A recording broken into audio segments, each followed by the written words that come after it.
بسم اللہ الرحمن الرحیم۔ آج کا موضوع ہے جنگ حطین۔ رینالڈ کا یہ اقدام معاہدہ امن کی صریح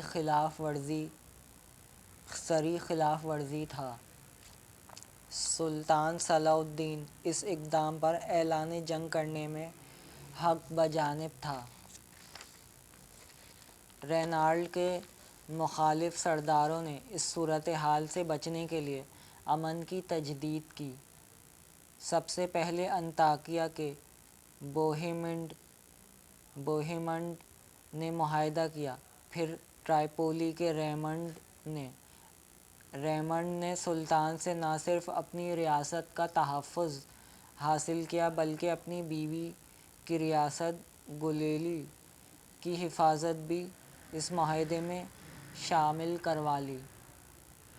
نیز یہ بھی وعدہ کر لیا کہ شاہ گائی کے مقابلے میں سلطان اس کی مدد کرے گا۔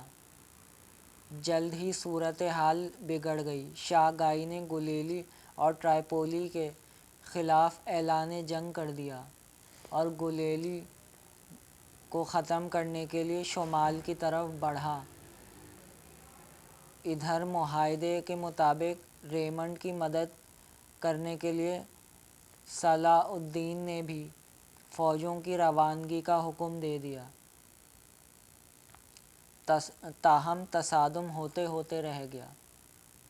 ابلین کا حکمران بالیان بیچ میں پڑ گیا۔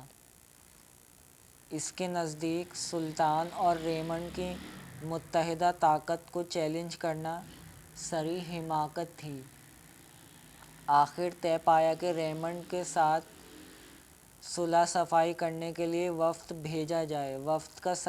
وفد کا سربراہ بالیان کو بنایا گیا۔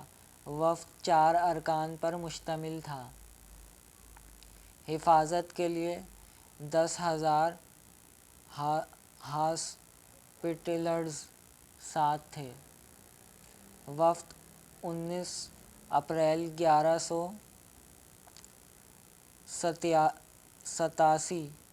1187 کو یروشلم سے طبریہ روانہ ہوا۔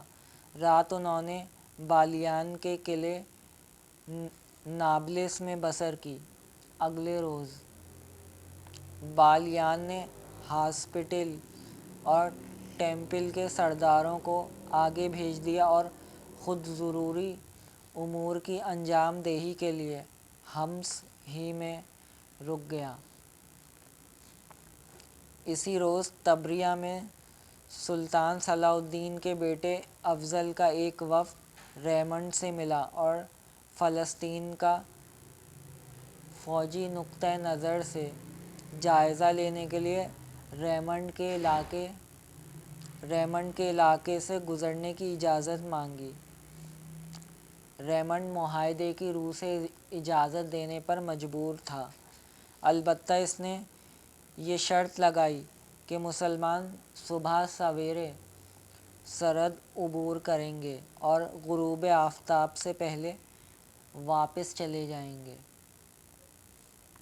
راستے میں کسی بستی یا شہر کو نقصان نہیں پہنچائیں گے۔ ملک افضل نے شرط منظور کر لی۔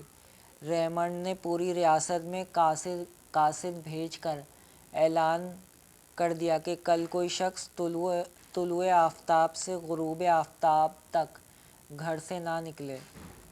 ٹھیک اسی وقت اسے یروشلم سے وفد کے آنے کی اطلاع ملی۔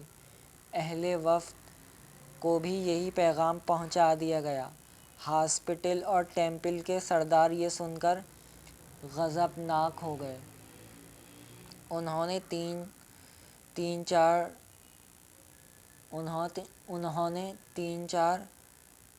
سو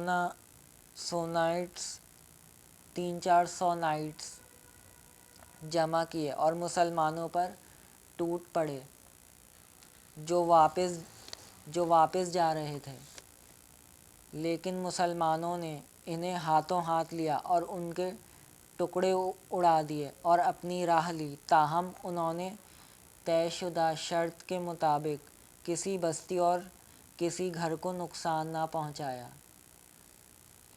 صلیبیوں نے اس تباہی کا ذمہ دار ریمنڈ کو گراندا۔ ریمنڈ نے ان کا غصہ فرو کرنے کے لیے گائی سے صلح کر لی۔ ایک عظیم الشان جشن منایا گیا جس میں دونوں حریف ایک دوسرے سے گلے ملے۔ صلیبی سرداروں نے باہم مشورہ کیا اور طے پایا کہ مسلمانوں کا مقابلہ کرنے کے لیے تمام صلیبی افواج عیون صفوریہ پر جمع ہو جائیں۔ چنانچہ 1200 نائٹ، 18,000 سے زائد پیادے اور بہت بڑی تعداد میں گھوڑ سوار جمع ہو گئے۔ صلیبیوں کا جوش و خروش دیدنی تھا۔